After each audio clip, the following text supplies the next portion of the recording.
Hello and welcome to Identity Office Hours. I'm your host, Mike Schwartz, founder of Glue, and today is episode 80. The topic is introducing Ayra.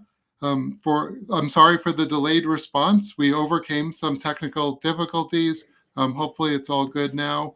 Our guest today is Drummond Reed, Director, Trust Services at Gen Digital, co-editor of the W3C Decentralized Identifier or DID 1.0 specification, author of a Manning book on self-sovereign digital identity, advisor to several industry organizations and efforts. Welcome, Drummond, and feel free to add any other titles or positions to that.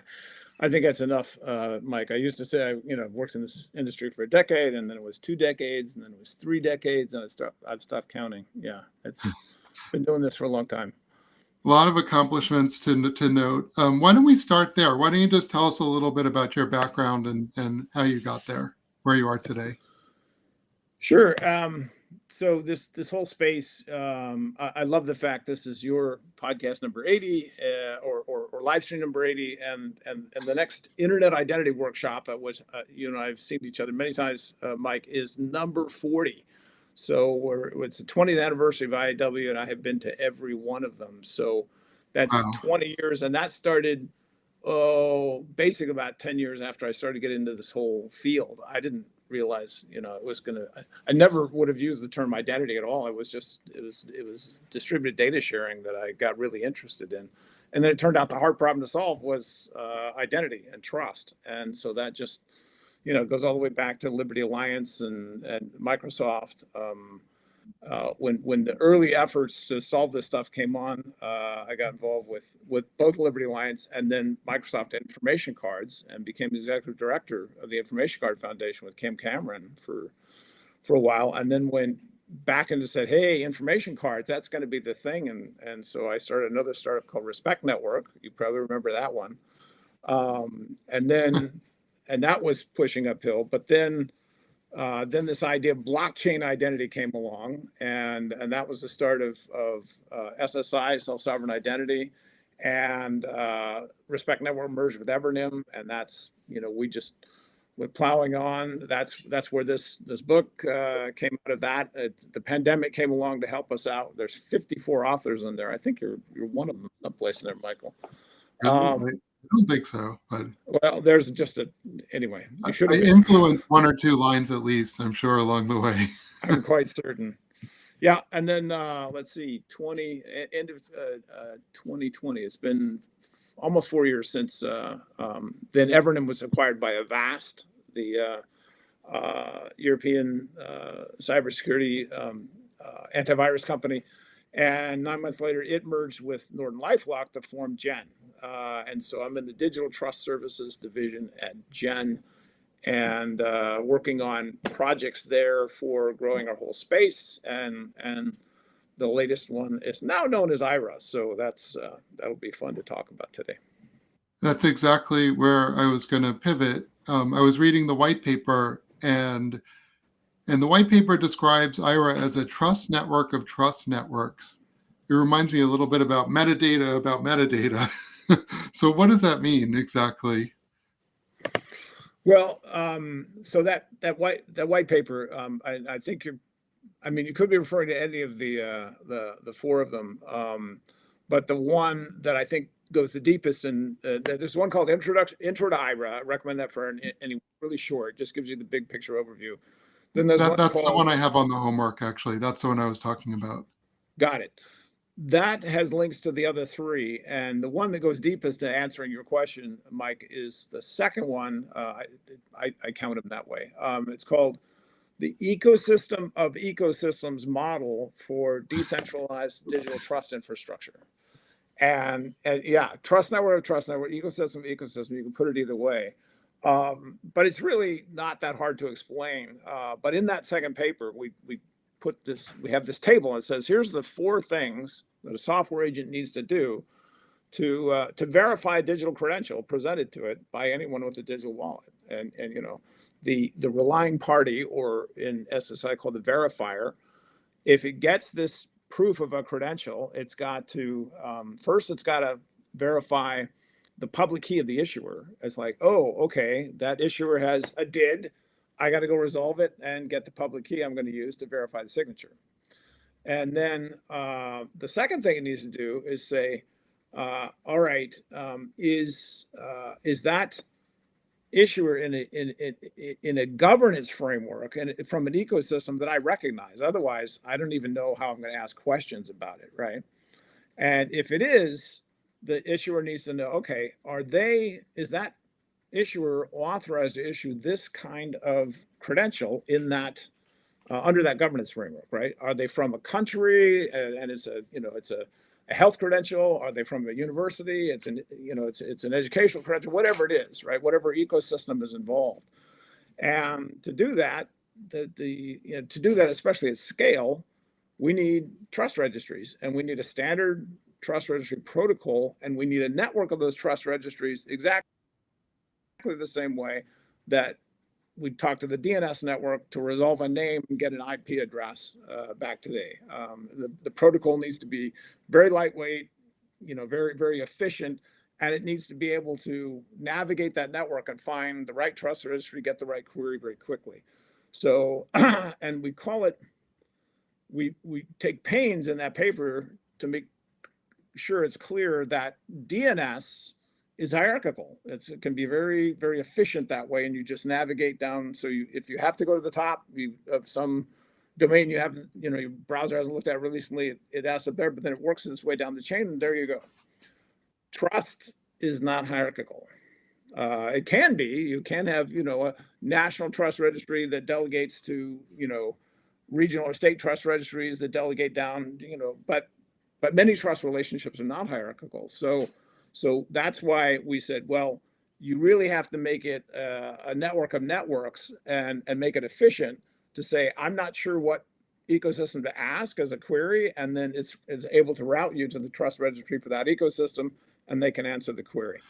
So that's the essence of why it is a trust network of trust networks. It reminds me a little bit of the InCommon Federation, where InCommon provided a way for universities to register their IDP or their website and publish their public keys. And then InCommon also published a common schema, EduPerson, so that entities could know that they'd have a likelihood of being able to exchange data. And they introduced some tools and rules about, well, this is how we do it, and this is also how we disclose our security policies. Are you silver or are you bronze? I forget what the levels were. Like, what level of vetting and identity proofing do you do? Do you see some similarities here? And is this maybe a next generation of that type of federation? So yes and yes. I think it is very comparable. I mean, security infrastructure, identity security trust infrastructure, in my experience, sort of moves in slow rolling waves, right? It takes quite a while, like a decade, for a new technology to move through and gain adoption and get best practices and all that, and then it's like, okay, but we sort of hit the ceiling or the wall in terms of what that can do, and you have to go into the next wave. But we learn a lot from each one, right? From centralized identity, we learned a lot about the need for federation, and I think in federation we're learning a lot about, okay, how do we do decentralized? How do we do digital credentials and digital wallets that anyone can issue and anyone can hold and anyone now can verify? So absolutely, and as a network of networks, there's going to be in federation, the term usually used is trust framework, but in the decentralized world, we tend to use the term governance framework because it's even broader what you're governing. But the terms are roughly equivalent. So InCommon had a trust framework for the InCommon network as a whole, and then I think individual participants in that have their own policies, sometimes their own trust frameworks. With Ayra, we're definitely looking at the Ayra governance framework for what we call the meta registries in the system, that basically trust registries just point to other trust registries. That's all they're doing, is they're just helping route queries across the network. And then each of the and the term, the term federation is probably closest in many ways to the term in decentralized of ecosystem, digital trust ecosystem. Ecosystem can be very small and not really need to be federated, or it can be fairly large and have a federated style architecture.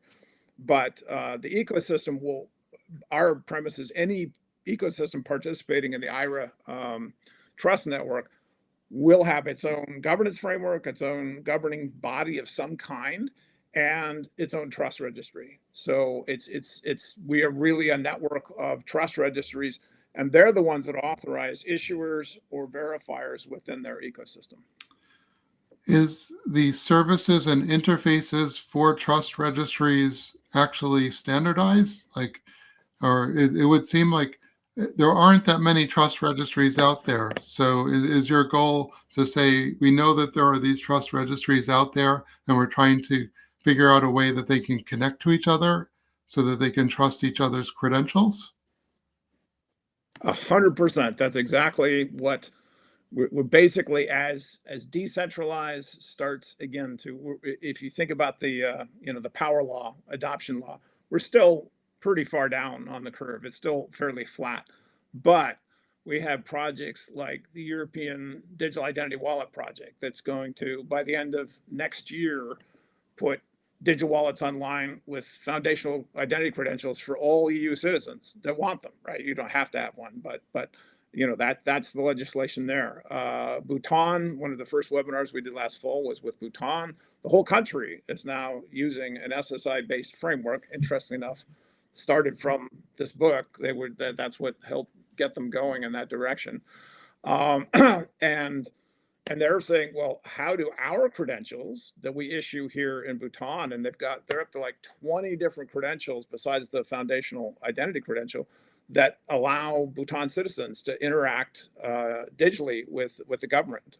The NDI wallet is just being sort of woven into all interactions that citizens have with government, especially because so many half the population of Bhutan is off in the mountains, and they're trying to make access to government services just as easy and lightweight as possible, so you don't have to make a 4-day trek in to visit a government office in person.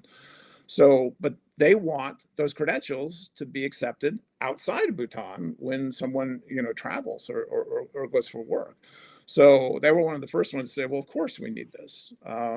Interesting enough, even in the EU, right smack in the middle is, guess what? Switzerland. It's not a member of the EU. They've got their own EID program. We had several meetings with the Swiss team, EID team, that's what they call it there in Switzerland. They're huge proponents of an SSI ecosystem, but they need to be able to talk not just to Europe, but to the rest of the world. So the answer, Mike, absolutely. The standardization of trust, well, what's called the Trust Registry Query Protocol has been going on at Trust over IP since, I think it's almost 4 years now. It was, guess what kicked it off? COVID, right? When we needed COVID credentials, that's when that task force was started. And we're well into now. There's an implementers draft of the second version of the protocol, and we're getting a bunch of feedback now that the stuff's real. So I think it's going to evolve pretty rapidly. You, Mike, should be one of the folks there providing input on TRQP. Yeah. My stupid day job keeps me really busy, though, unfortunately. Don't Running bother Glue. with a day job. You should go work on fun protocol stuff. Yeah. So one of the terms I saw mentioned in the white paper was trust clusters. Can you maybe flesh that out a little bit? What is a trust cluster? Exactly.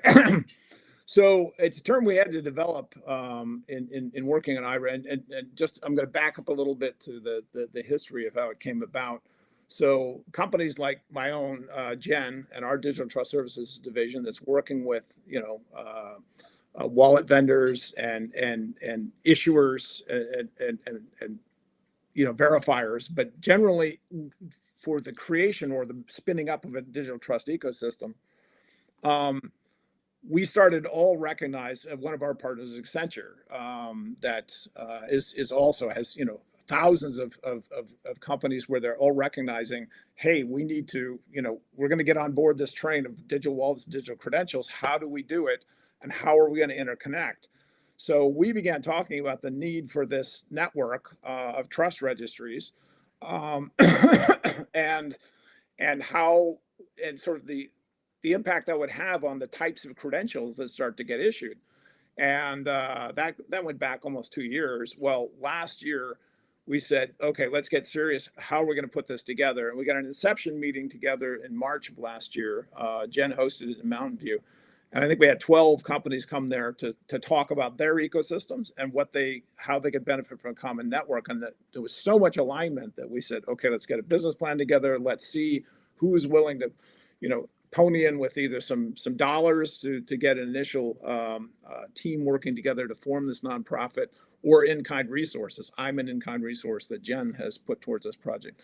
And then we took the last 6 months, July through December, to basically plan out, and in that time we just called it Global Acceptance Network. We need an acceptance network for verifiable credentials. It was an easy analogy to use, but we said we got to actually come up with a real, a real trust mark, a real brand, a real nonprofit organization designed for governance of this kind of infrastructure. And that's what we basically finished at the end of December and just announced right before Davos as Ayra. So having given that background, I can now answer your question. What we've seen is that there are 3 levels. There's a diagram in the third paper called Special Network Effects of Ayra Network Credentials. And the most specific credentials we call ecosystem specific because they're just designed for one ecosystem. A good example is a fishing license or a trucking license in Bhutan. It's not going to have a lot of value outside of that ecosystem. So that's an ecosystem specific credential. But clusters, we said, but there are a bunch of examples of ecosystems that share a common need. Probably one of the most obvious of financial services, some variant on KYC or AML compliance applies to financial services everywhere, right? Almost every country in the world. And so even though you'd have financial services ecosystems in the US and Canada and in the EU and in Japan and China and Asia and all over the world, you have these financial services ecosystems. But together they share this need. So we got tired enough of using the term ecosystem of ecosystems. The ecosystem of ecosystems, we just said that's a cluster. And clusters or ecosystems get together and say, we share this need. Let's design the credentials or a family of credentials. Let's design the governance for that as a group. And let's bring up a meta registry to point to all the ecosystems that support, that are part of that cluster. So it's very efficient if you get one of those credentials to be able to resolve it and verify the issuer, or in some cases, the verifier. Some of these credentials are very, what we found, and I know this isn't news to you, Mike, is that for certain types of credentials that carry sensitive information, it's as important to verify the verifier and be able to, for a holder of a wallet to be able to know, yes, this verifier, it really is a bank that's, able to ask me about this information to open an account or get a loan or something, versus a scam site that I should not be sharing that information with, right? So those are the issuers and verifiers, the 2 most common things that the trust registries need to do. And when you have a cluster, you have a cluster family of credentials and a cluster that works together on that. That's the second level. The third and the highest level, or the most generic credentials, the ones that we call the Ayra network credentials. So I'd like to dig into the eKYC a little bit, because that's really where there's been so many companies around this use case. ID.me, for example, but then others, Dentity, and other firms. Trinsic, I guess, is trying to put together a number or allow you to use different eKYC providers.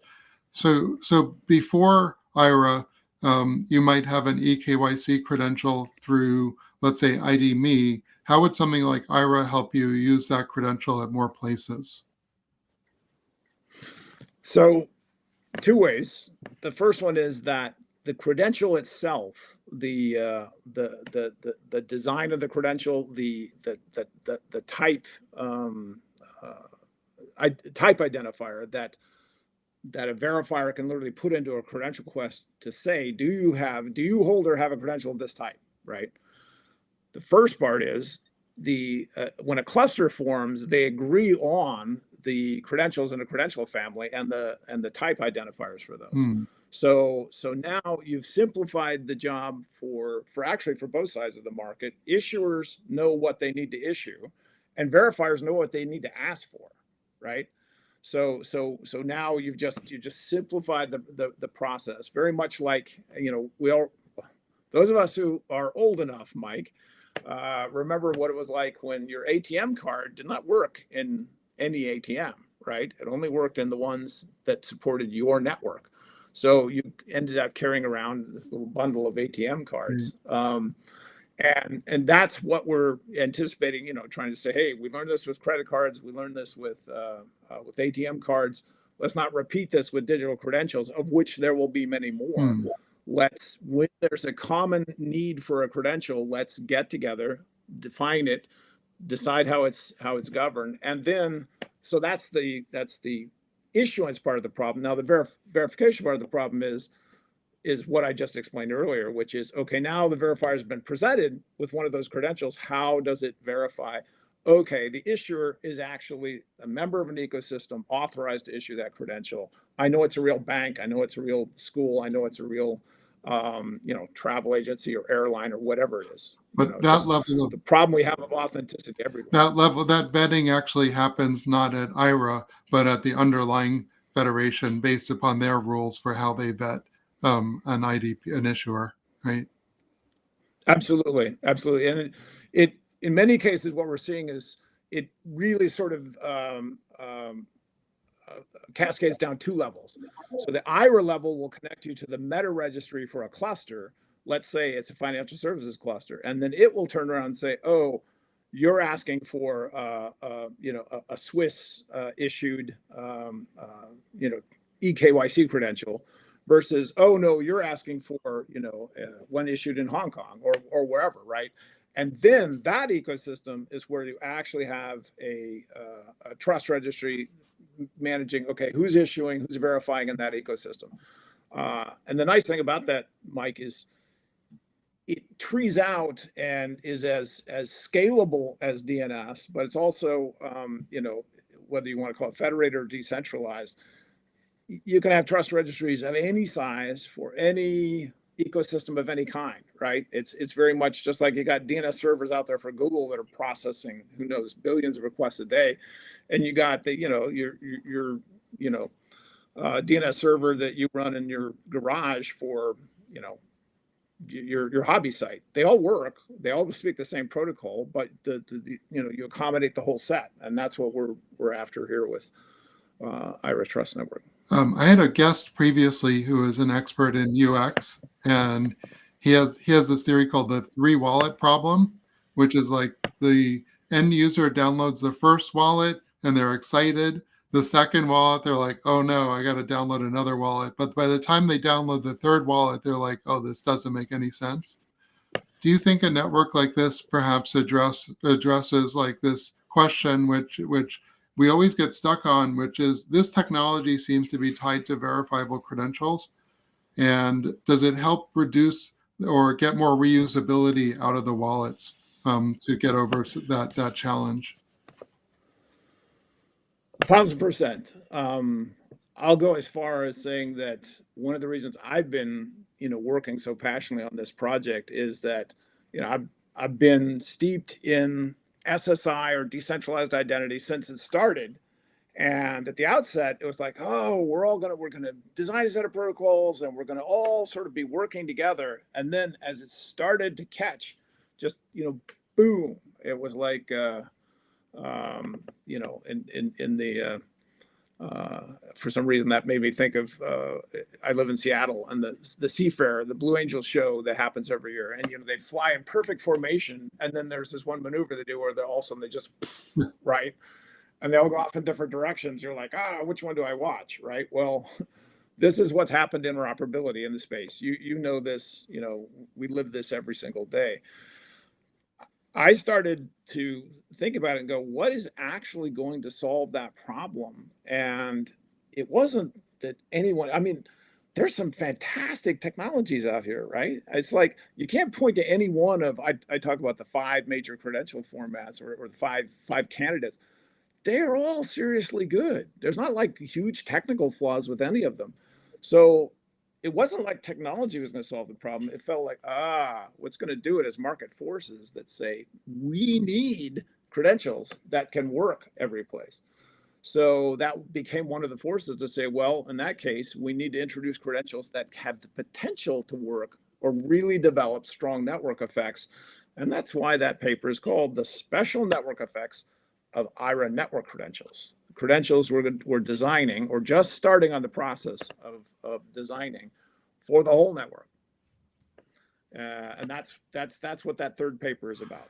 It sounds like my ID me example was probably a bad example because I don't think they have a wallet or issue a verifiable credential. But one thing ID me has done a good job on is really focusing on the RPs, because a lot of the value is derived from the use of the credential, not the issuance of the credential. What's your strategy for thinking about consumption of the credentials that are, do you have to go out and convince RPs that Ayra is going to be a new path that they have to vet these credentials, or what does the RP adoption strategy look like? So the short answer is yes, although that's nothing new. I remember Kim Cameron, when he was still with us, when he addressed I think it was the of IW, which is the last one he attended. And he it's all open space, but I don't know if you remember that session. They reserved a special time for him to talk to everyone at the start of the first day. And his thing was just like in real estate, it's location, location, location. He said it's RPs, RPs, RPs, relying parties, relying parties, relying parties. Put all your emphasis in that because, you said it's where the majority of the value, one would argue it's almost all the value. There is some value to issuers, especially, for various things. Monetization credentials is a whole nother topic, but there's value in issuing in terms of providing value to your customer or your holder that they will appreciate. And of course, there's always a branding opportunity. But yes, the short answer is I think what we're seeing is, again, if you go back to that idea of clusters, what you have in a cluster is you've always got essentially both sides of the market in the cluster. You've got the issuers and the verifiers. In many cases, the issuers are the verifiers. Classic example in financial services. If you're a customer of a bank, you obviously can issue, or the bank can issue to you as a customer, but you have a credential now you can use with any bank, including your own. So, I think if you tackle the problem in clusters, you can get the issuers and verifiers together, and once they agree, then they basically go to market together, right? They introduce a credential, just like I love the thing with credit cards, right? You can't get a credit card out there that doesn't have the merchants to accept it, but you can't get the merchants to accept it unless you got the banks to issue it. So you really have to go to market together. And I think what we're going to be doing is we're going to see in clusters with their own credentials, but any cluster or any member of the Ayra network we're going to give them a case for the Ayra network credentials because they're designed to work everywhere. They address the most fundamental challenges in digital trust. So, what was Gen Digital's interest in volunteering you for this project? What do they think? Why is it strategic for them? The short answer, Digital Trust Services was started, Jen, to work on digital wallets and credentials for consumers. Jen's consumer, cybersecurity and becoming a consumer data safety company, and so digital wallets and what we also call vaults that can work with multiple wallets, because the multiple wallet problem or three or more wallet problem is a very, very real problem. We see that as a natural extension of what we do today. We're very focused again on the consumer benefits, and therefore consumer facing, helping the market move to issuance at scale of very valuable consumer credentials of many different kinds. You can see how, well, if you want the market to really start to grow, then getting behind a project like Ayra makes a lot of sense, and that's why they've largely dedicated me right now to working on Ayra. So no live stream today is complete unless we talk about AI.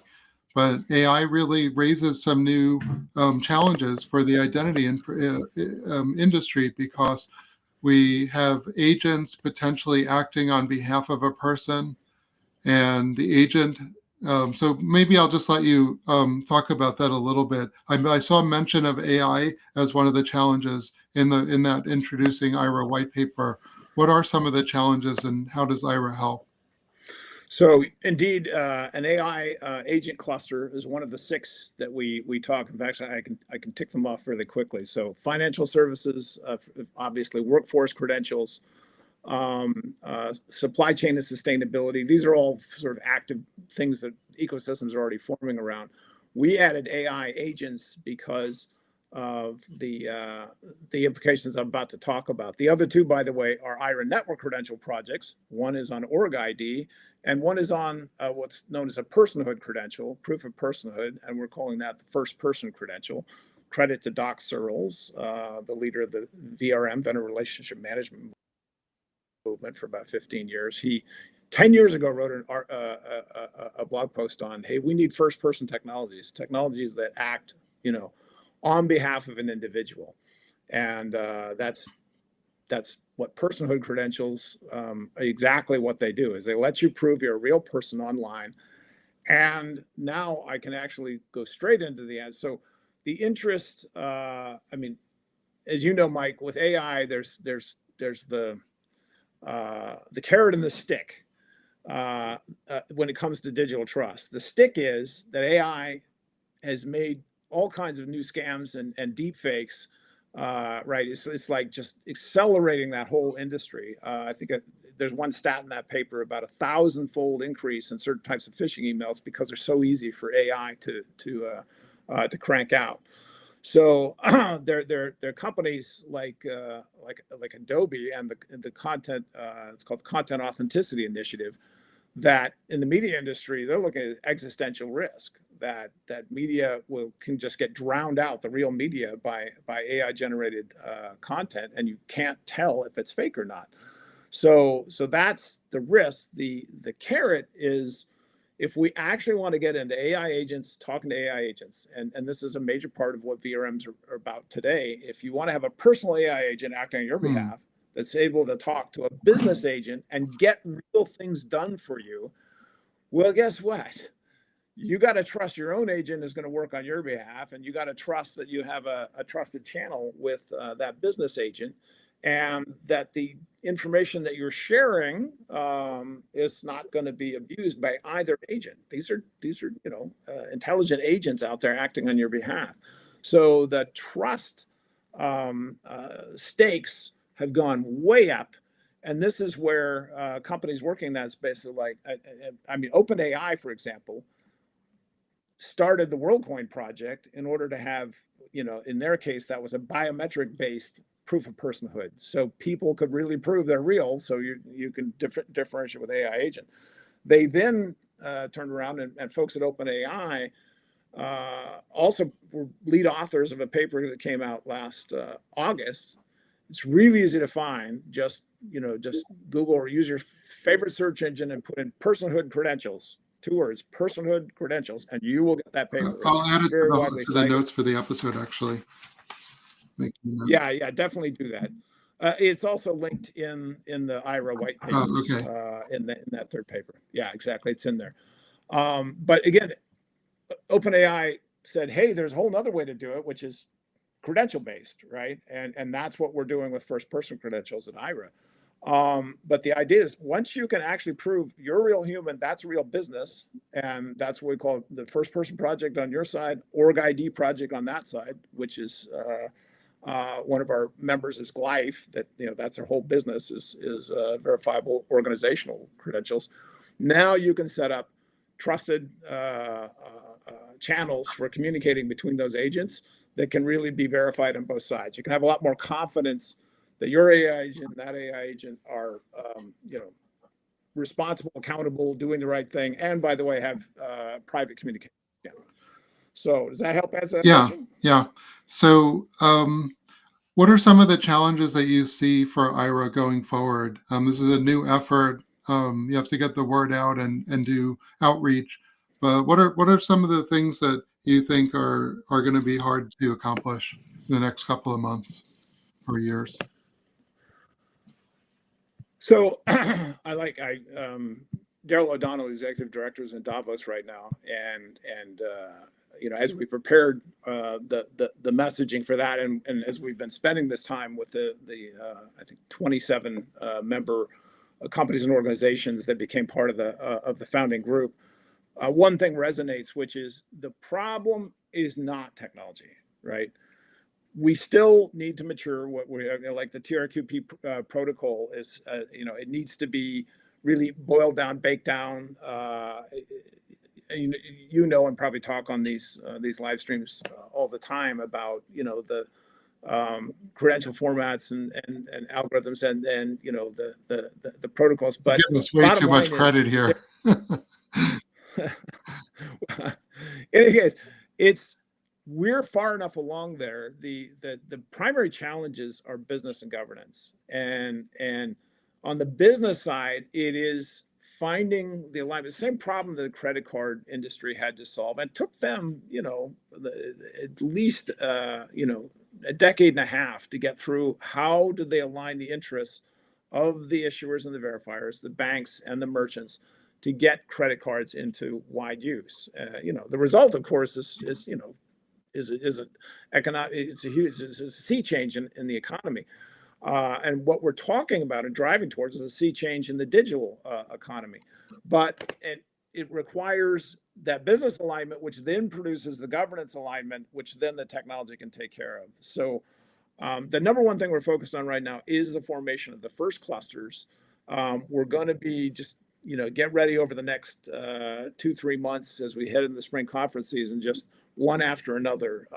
We're planning on those again. First person and org ID are the Ayra-led ones, but we may be surprised that some come up in industry that we haven't been anticipating. But the idea is, let's get those clusters going. Let's get the credentials defined and the registries up and running, and then credentials can start to flow, and things change.